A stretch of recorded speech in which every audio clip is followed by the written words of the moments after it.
Good afternoon, welcome to GrainTV. My name's Cody Bills. Today is the 4th, it's a Wednesday. That means ethanol production and stocks were out here today. But before we get into that, let's turn over to the grain hedge trading platform and see where we closed off the day. Corn trading down 3/4 cent, soybeans down 16 3/4 cents, and wheat in Chicago down 10 1/4 on the day.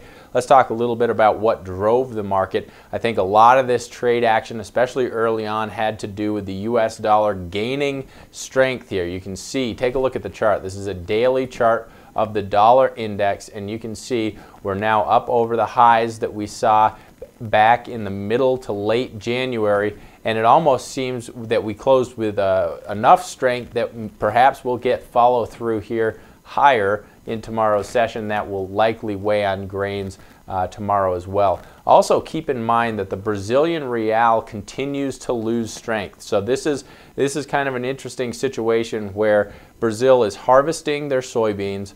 The Brazilian real is getting cheaper here. That means that the soybeans down in Brazil are going to be cheaper on the global, more competitive on the global market. To me, this is kind of a double whammy for soybeans. I think this is partly why we saw such a significant decline here in soybean prices. Take a look at the soybean chart here. This is a daily soybean chart. It's a May of the May contract. Each one of these bars represents 1 day worth of price activity. So this is a nice feature that you can get on the Grain Hedge Standard trading platform. It's very easy to get these charts up. If you prefer bar charts, it's also very easy to change them to bar charts.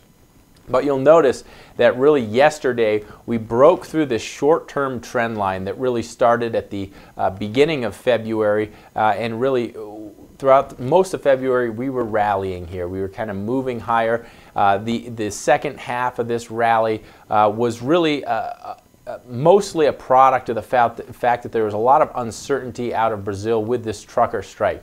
Well, not only do we have the Brazilian real declining here, but we also have the resolution of this trucker strike.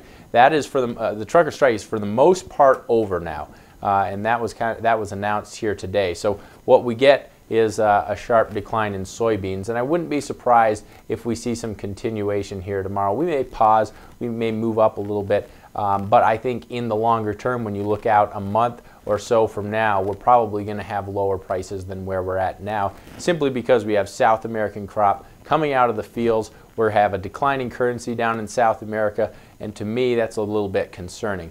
Also keep in mind that on the 10th of March here, we're going to have the supply and demand reports. That will also drive the trade. We'll have to stay tuned and see how that turns out.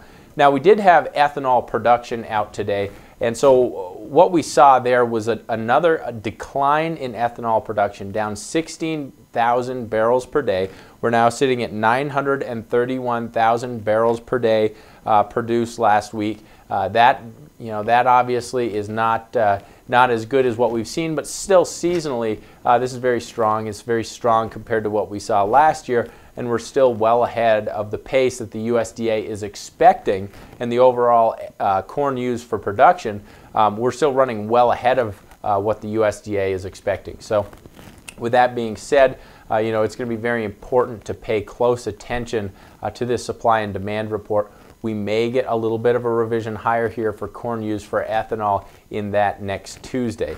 Also, one thing that I wanted to talk about is export sales that will be coming out here tomorrow. The expectations for those sales is going to be between 700,000 to 1 million metric tons booked for export sales in tomorrow's report.